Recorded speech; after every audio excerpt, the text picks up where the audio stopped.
Rashid Sandosha, DJ Baki, Dusha 8 number 4.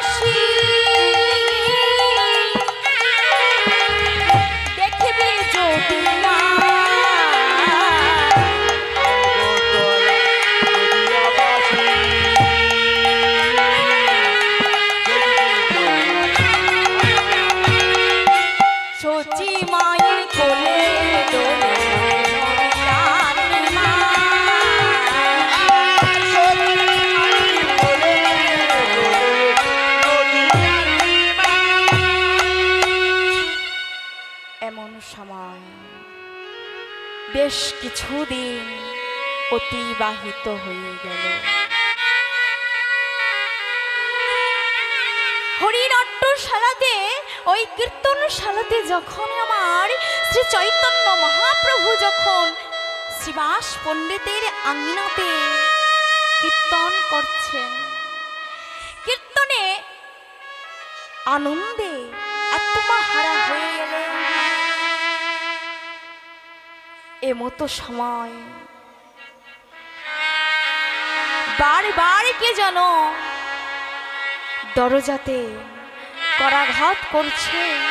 ওগো স্বামী, ওগো স্বামী, দরজা খোলো, স্বামী দরজা খোলো, স্বামী দরজা খোলো। কিছুতেই দরজা খুলল না।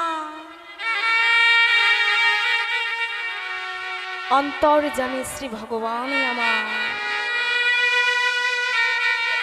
অন্তরে জানতে পারলেন। শ্রীবাস, শ্রীবাস, বাইরে কি হয়েছে? তুমি দরজাটা খোলো না শ্রীবাস, তুমি দরজাটা খোলো না। কেন জানো শ্রীবাস, তোমার আঙিনাতে যখন আমি কীর্তন করি, একটু কীর্তন করলে আমার যে মন ভরে যায়, মনটা যে আনন্দে উন্মাদ হয়ে যায়। আজ এতক্ষণ আমি কীর্তন করছি, কিন্তু আমার যে মন শান্তি পাচ্ছে না। দরজাটা যখন খুললেন, দরজা খুললেন যখন, মালিনী দেবীর বুকের উপরে শ্রীবাস পণ্ডিতের ওই 5 বছরের মৃত সন্তানকে নিয়ে বুকে জড়িয়ে ধরে রয়েছে। আমার স্বামী, তুমি দেখতে পাচ্ছ? স্বামী, তুমি দেখতে পাচ্ছ?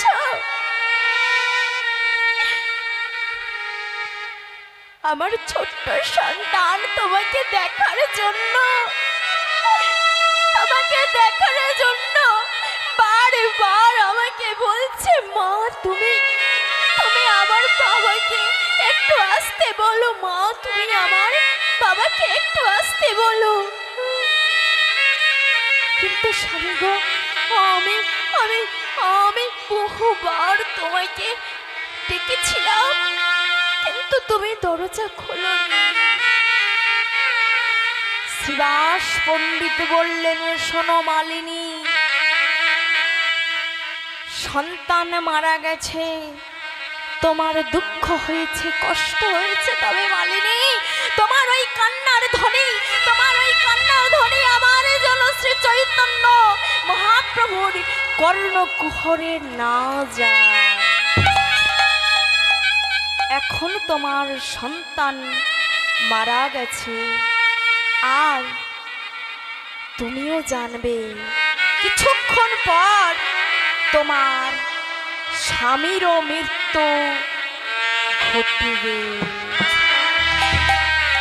তবে মালিনী, যদি কাঁদতে হয় তোমার ভিতরে ভিতরে তুমি কান্না করো, তোমার কান্নার ধ্বনি যেন বাইরে না যায়। এই বলতে বলতে কি করলেন না, একটা কাপড়ের ছোট টুকরো পুটলি করে মালিনী দেবীর মুখের মধ্যে দিয়ে দিলেন। যখন মুখের মধ্যে দিয়ে দিয়েছেন, আবার গিয়ে শ্রীবাস পণ্ডিত দরজা জানলা বন্ধ করে দিয়ে চৈতন্য মহাপ্রভুর সঙ্গে ওই কীর্তন নট্যতে তিনি মেতে রইলেন। এমন সময় অন্তর্যামী ভগবান তিনি জানতে পারলেন। দরজা যখন খুলতে আসলেন, শ্রীবাস পণ্ডিত পিছন থেকে তার কর্তে জড়িয়ে ধরলেন। তুমি বাইরে যাবে না কেন শ্রীবাস? তুমি তো আমাকে বলেছিলে তুমি যখন নৃত্য করতে চাও প্রভু গো, এই বাহির মহল তোমার, এই ভিতর মহল তোমার, তাহলে তুমি আমাকে কেন যেতে দেবে না শ্রীবাস? বলো, তুমি আমাকে কেন যেতে দেবে না? ছেড়ে দাও, আমার হাত ছেড়ে দাও শ্রীবাস, তুমি আমার হাত ছেড়ে দাও। হাত দুটি যখন ছেড়ে দিয়ে বাহিরে প্রবেশ করলেন, দেখতে পেলেন অদূরে মালিনী দেবীর বুকের উপরে তার মৃত সন্তান। মুখের ভিতরে যে ছোট্ট একটি কাপড়ের টুকরোর পুটলি দেওয়া আছে,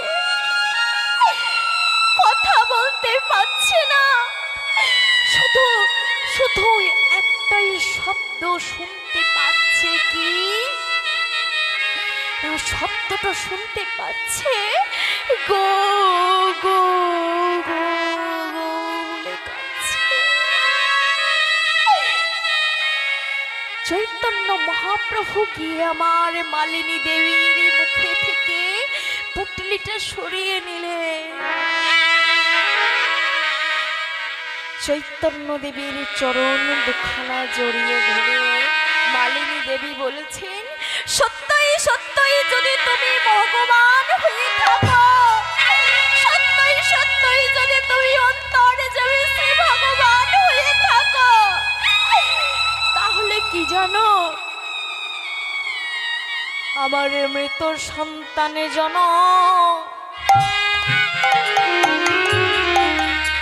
আমার মা বলি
আজকের মা এখানেই আমরা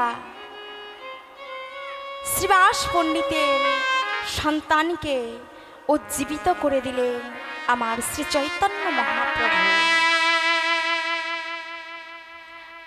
এখানে আমরা গৌরচন্দ্রিকার কথা বিশ্রাম রেখে আমরা নীলা আস্বাদন করব।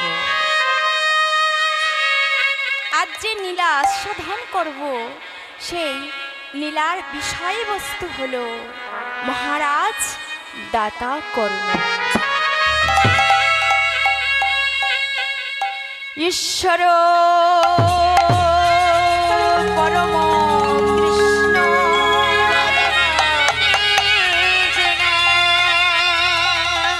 সচিদানন্দ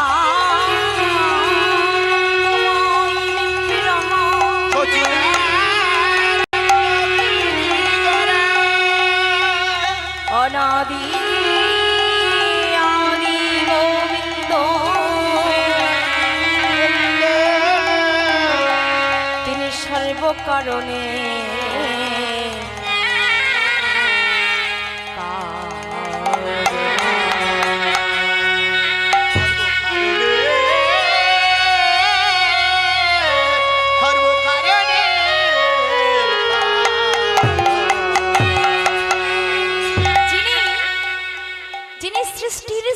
লয়ের বাণী ঈশ্বর পরম কৃষ্ণ সচির আনন্দময় বিগ্রহ অনাদি আদি গোবিন্দ, যিনি সর্বকারণের কারণাম, যার এক একটি লোমকূপে এক একটি বিশ্ব ব্রহ্মাণ্ড লুকিয়ে আছে, যার এক আঙ্গুলি হেলালে গোটা বিশ্ব ব্রহ্মাণ্ড প্রলয় হয়ে যাবে। কি গো না, কিছুদিন আগে হয়েছিল না, 2 মিনিট হয়েছিল না, 1 মিনিট, 1:20 হয়েছিল, হ্যাঁ?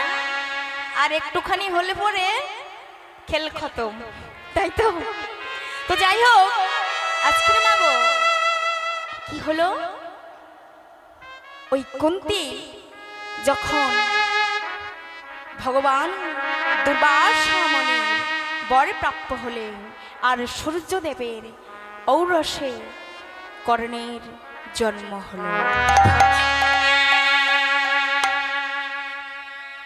যখন পদ্ম পুষ্পের হাড়িতে করে সমুদ্রের জলে ভাসিয়ে দিয়েছিল, কিন্তু মা কখনো নিজের মায়ের মমতা কি, ভালোবাসা কি, স্নেহ কি, কিছুই তিনি জানেন না। তাই তো আমাদের একজন খুব পরিচিত মানুষ, কাছের মানুষ, তার কথাটা আমাদেরকে অনুসরণ করিয়ে দেন। যদি মা আপনারা আমাকে অভয় দেন তাহলে বলবো কি, তাহলে তিনি এত সুন্দর একটা কথা বলে গেছে মাগো, যে কথাটা আমরা আবার এখানে সমালোচনার মধ্যে বিস্তার করছি। কি বললেন, আপন যারা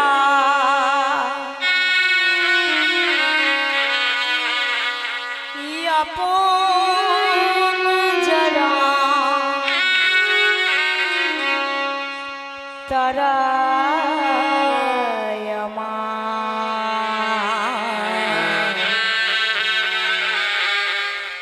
ভেঙে দিল বেদনা।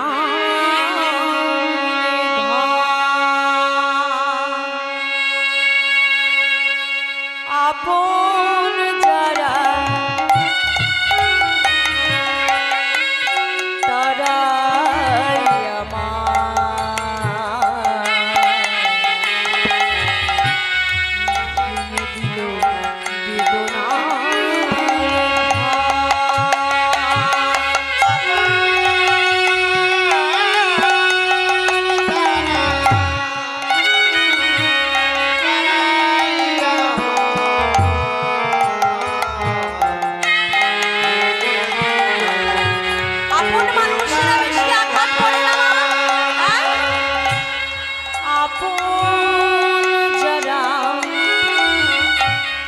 তারা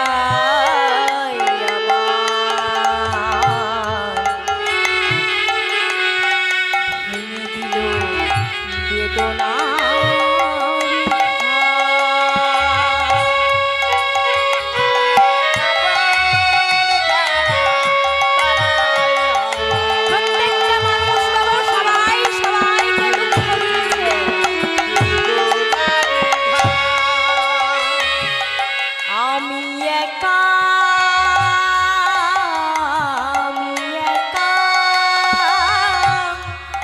হইতে পারে না আমি দোষ দেব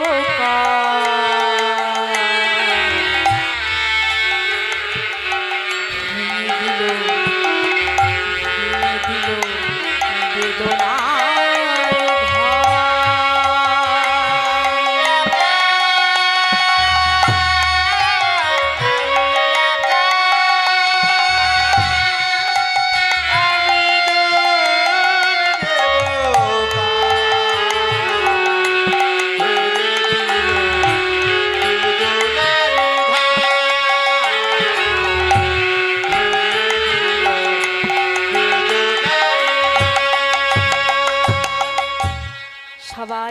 সবাইকে বাবা দুঃখ দিলে।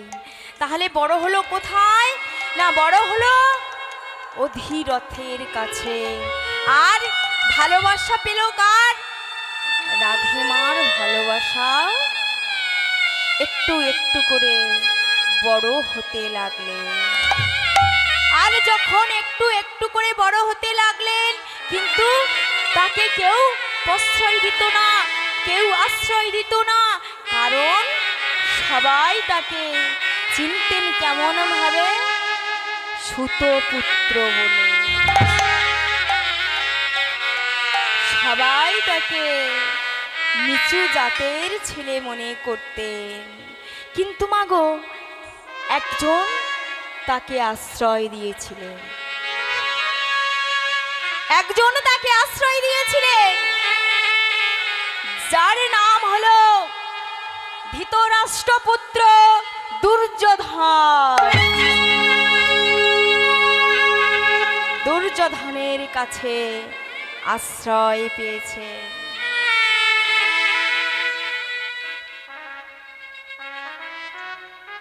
দুর্যোধনের কাছে আশ্রয় পেলেন আর বিবাহ করলেন কাকে?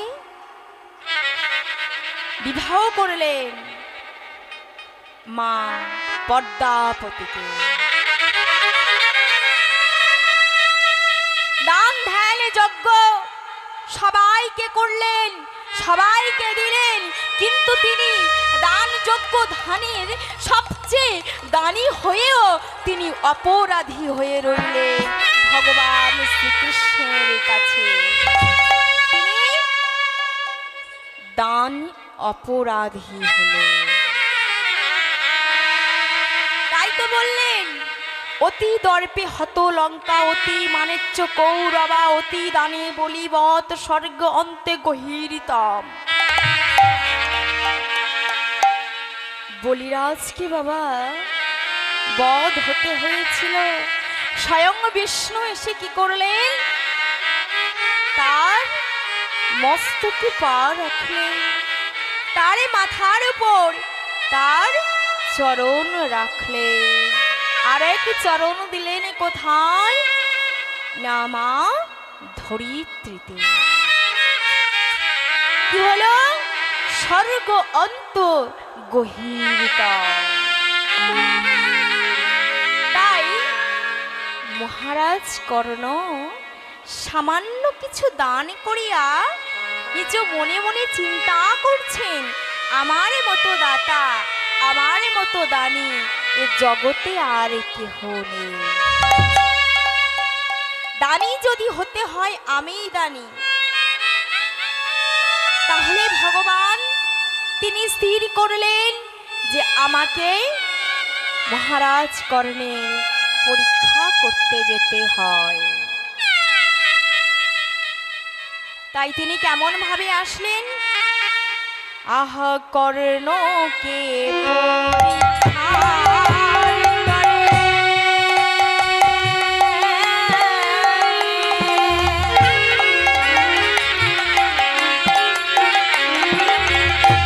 গোলকেরও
কি করলেন না, তার রাজ সিংহাসন তিনি ত্যাগ করলেন, রাজ বেশভূষা সমস্ত কিছু বাবা পরিত্যাগ করলেন। কিসের জন্য, কিসের লাগি? ভক্তের অহংকারের জন্য ভগবান আর স্থির থাকতে পারলেন না। তিনি গোলকের মাটি থেকে তিনি ভুলুকে আসলেন এই আমাদের মতো নরের কীটকে উদ্ধার করবার লাগি। তাই কি করলেন? আহা একদিন প্রভু মোর বৈকুণ্ঠ বসিয়া, একদিন প্রভু মোর বৈকুণ্ঠ বসিয়া,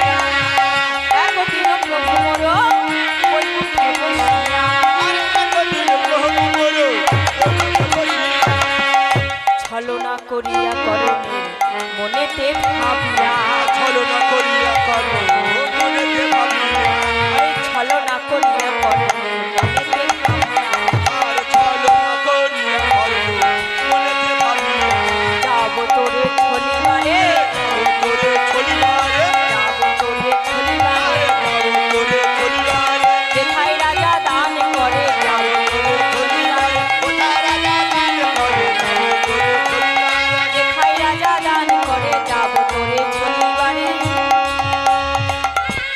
মধ্যাহ্ন সময়ে বাবা ব্রাহ্মণ বেশ ধারণ করে তিনি আসলেন। এমন সময় যখন ওই মধ্যাহ্নকালে আসলেন, মহারাজ কর্ণের সম্মুখে গিয়ে বলেছেন, হে রাজন, গতকাল করিয়াছি একাদশী, আজ রহিয়াছি উপবাসী, আজ এসেছি আমি আপনার রাজপ্রাসাদে। দয়া করে আমাকে একটু পারণা করাবে। বলুন কি কি আপনার সেবাতে লাগবে? ওগো ওগো অতিথি ঠাকুর, আপনি আমার কাছে বলুন, আমি আমি সমস্ত সেবার ব্যবস্থা করে দেব। ওই তো আমার রন্ধনশালাতে গিয়ে দেখুন না, রন্ধন ব্যঞ্জন সমস্ত কিছু আছে, অন্ন ব্যঞ্জন সমস্ত কিছু আছে। বলুন বলুন ওগো অতিথি ঠাকুর, কোন কোন বস্তু আপনি গ্রহণ করবেন, কোন বস্তু আপনার সেবাতে লাগবে, আপনি আমার কাছে বলুন। মৃদু হেসে বললেন, মহারাজ কর্ণ, আমি এ বস্তু সেবার লাগিয়ে আসি নাই, আমি তোমার রাজপ্রাসাদে আমি অন্য বস্তু সেবা করব না, ওই রন্ধন ব্যঞ্জন আমি সেবা করব না। তাহলে তাহলে ওগো অতিথি ঠাকুর, তোমার জন্য কি কোনো ফলেরই ব্যবস্থা করতে হবে? না, তার কোনো প্রয়োজন নেই। তবে শোনো, এই জগতে পিতা পুত্রকে বিশ্বাস করে না, গুরু শিষ্যকে বিশ্বাস করে না, স্বামী স্ত্রীকে বিশ্বাস করে না। আরে আমি আপনাকে দিয়ে কি বিশ্বাস করব যে আপনি আমাকে সেবা করাবেন? নট্ট হাসি দিয়ে হেসে উঠলেন মহারাজ কর্ণ, আমার লজ্জা হয় ওগো অতিথি ঠাকুর, আমার লজ্জা হয় কি জানো?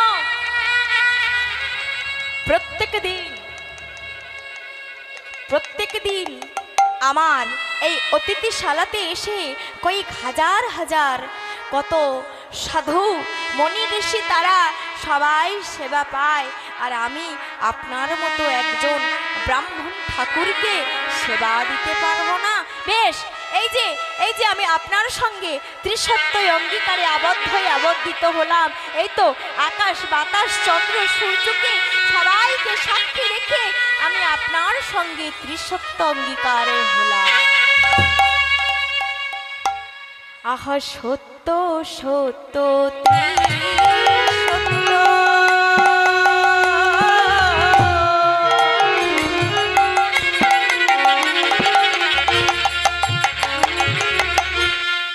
কহিলেন রাজা দাতা কর্ণ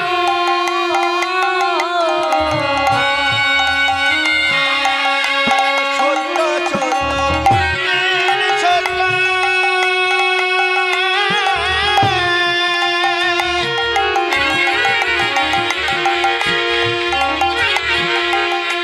করলেন রাজা রাজা কর্ণ অতিথি যে সেবা দেবে তারে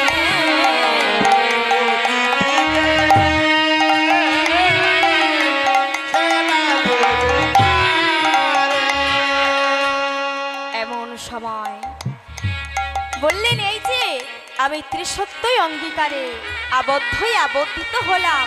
বলুন এইবারে বলুন আপনার কি সেবার প্রয়োজন হয়েছে আপনি আমার কাছে বলুন। ওমা চতুরের শিরোমণি মাগো, তার খেলা তার নীলাকে কেউ কি বুঝতে পারে মা? তাই ঠিক জায়গা মতো তিনি কাজ করে দিলেন। তার কাজটা কি কাজ না বললেন, শুনুন মহারাজ কর্ণ, কোন বিষয়বস্তু আমার সেবাতে লাগে তাহলে আপনি শুনুন। ও তখন নন্দের কালিয়া ছলনা করিয়া কহিছেন রাজার কাছে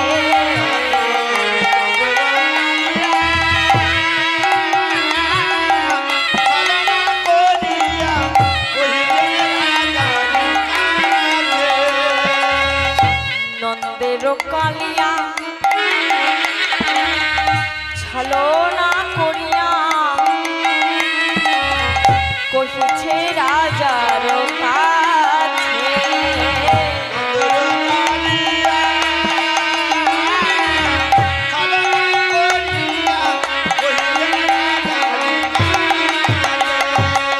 রাজা নর মাংস দিয়া পারো না পরাও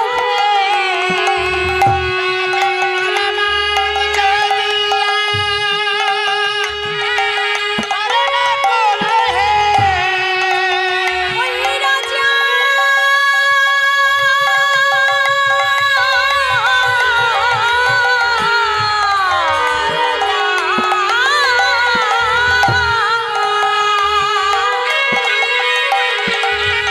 রাজা নর মাংস দিয়া পারো না পরাও তব নাকি পুত্র আছে তব নাকি পুত্র আছে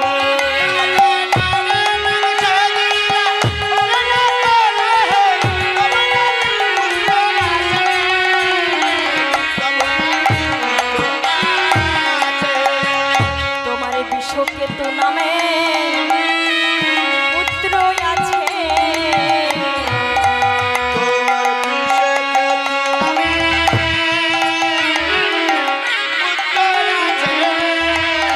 তোমার বিশ্বকেতু নামে পুত্র আছে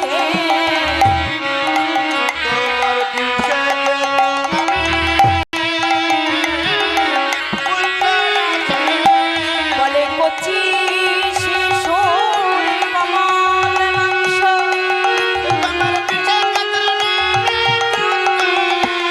কচি শিশুর কমল মাংস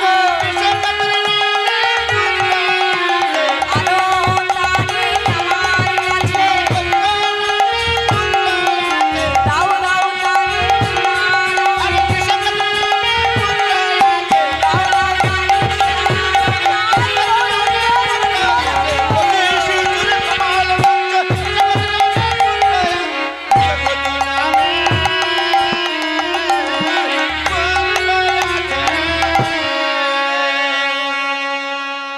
এমনই কথা যখন শ্রবণ করলেন মহারাজ কর্ণ, অতিথি ঠাকুরের দু চরণ খানা জড়িয়ে ধরে বলেছিল, ওগো অতিথি ঠাকুর,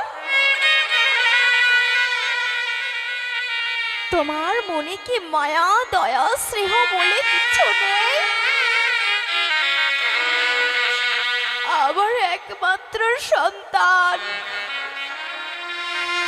আমার একমাত্র নয়নের মণি, আমি তাকে হারিয়ে আমি কেমন করে থাকবো তুমি বলতে পারো?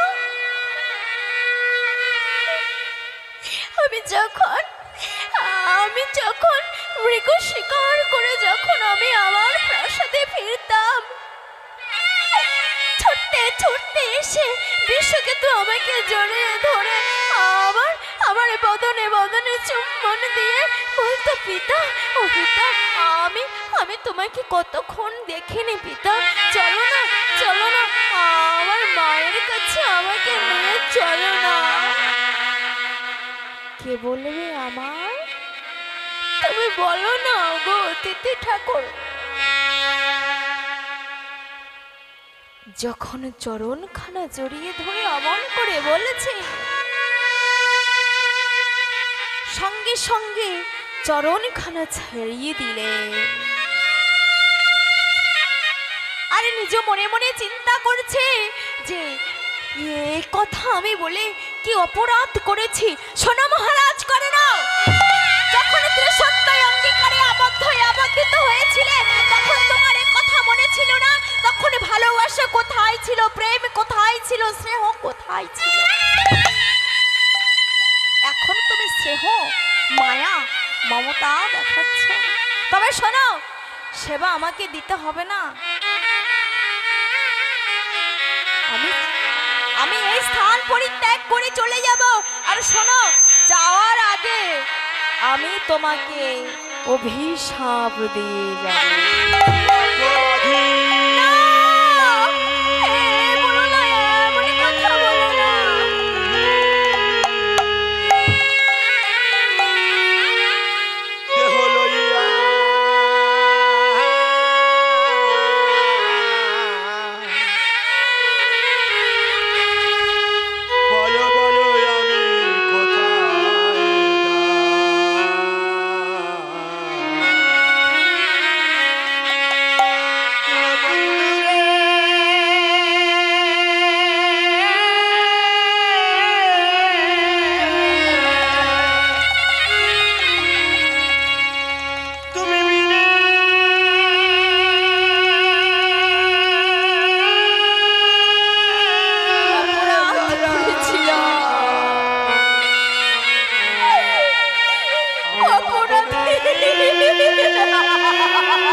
তার চৈতন্য জাগরিত হলো, কারণ এ সংসারে আপন বলতে মাগো কেউ তোমার আপন জন নয়। কারণ যে সংসারে আমার আমার করে সারা দিনে তুমি 100 কাজ করলে, 100 কাজের মধ্যে যদি তোমার একটা কাজ ভুল হয়, তার সঙ্গে সঙ্গে ওই একটার সঙ্গে বাকি 99টা কাজ ভুল। কারণ হলো এটাই, এই কাজটি তুমি ভুল করেছো। এই কাজটি তুমি না করলে আমি বড় হতে পারতাম। কাজটি না করলে আমি বড় হতে পারতাম, কোনো প্রয়োজন ছিল না। তো চিন্তা করলেন এই জগতে আপন বলতে কেহ নেই। ওগো ওগো অতিথি ঠাকুর, তুমি ক্ষণকালে অপেক্ষা করো, কারণ পুত্র বিশ্বকেতু তো আমার একার নয়। তাই রানী পদ্মাবতীরও অনুমতি নেওয়া প্রয়োজন। এই বলে মহারাজ কর্ণ ধীরে ধীরে রানীর অন্দর মহলে গেলেন। আর যখন অন্দর মহলে গেছেন, এমন সময় রানী পদ্মাবতী স্বামীর চঞ্চল বদন দর্শন করে স্বামীর পদতলে তিনি বসলেন আর জিজ্ঞাসা করছেন, স্বামী গো, তোমার কি হয়েছে? তোমার বদন এমন মলিন দেখছে কেন? তোমার কি হয়েছে? তবে আমি কি তোমার কাছে কোনো অপরাধ করেছি? আমি কি তোমার কাছে কোনো অপরাধ করেছি? শোনো না, যদি কোনো অপরাধ করে থাকি তাহলে তুমি আমাকে ক্ষমা করে দিও। তাও তুমি কি